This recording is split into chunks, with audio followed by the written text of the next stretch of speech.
atelier national de réflexion sur la contribution de la société civile au dialogue politique inclusif.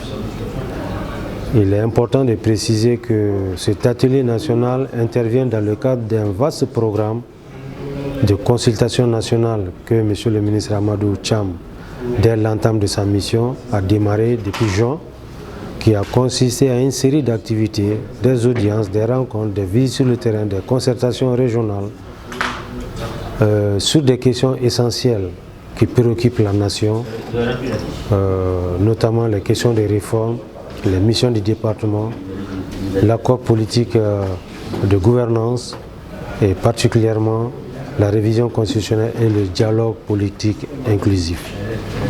Donc le clou de cette série de consultations sera aujourd'hui l'atelier national de réflexion avec toute la société civile, toutes les composantes de la société civile, les 7 et les 8 septembre prochains au CICB sur quelle est la contribution de la société civile malienne au dialogue politique inclusif.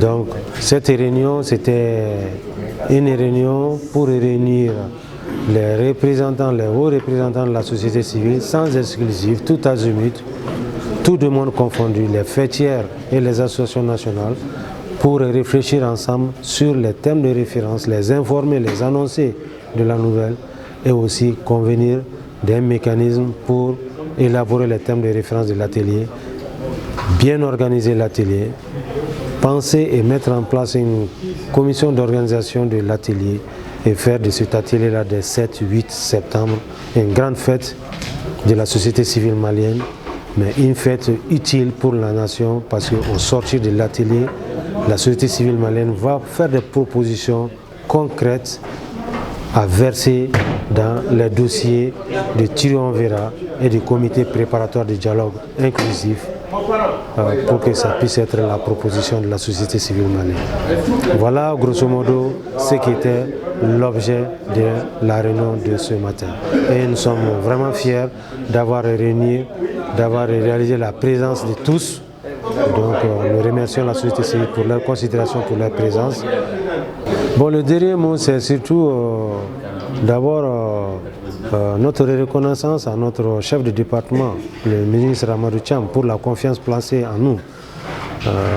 Parce que lui-même assure la présidence de la commission, la présidence du comité d'organisation de ce grand atelier qui va avoir lieu les 7 et 8 septembre 2019 au CICB. Assurant cette présidence-là, nous le remercions d'avoir placé en nous la confiance pour coordonner, manager le dispositif, le mécanisme d'organisation pour la réussite de cette consultation nationale-là. Donc ça, c'est un premier mot de remerciement, de reconnaissance. Aussi, tous nos remerciements à la société civile. Ils étaient tous là, toutes les composantes de la société civile, toutes les fêtières étaient là. Toutes les fêtières.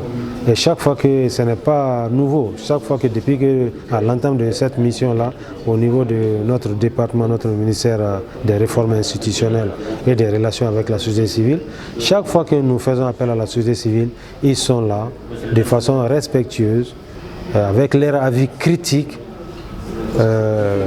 assorti de propositions concrètes. Nous les remercions pour leur présence.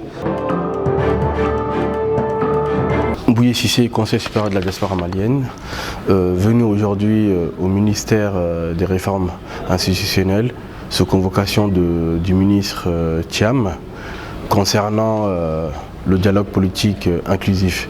Et je représente le conseil supérieur de la diaspora malienne dans cette structure car un atelier aura lieu les 7 et 8 septembre prochains.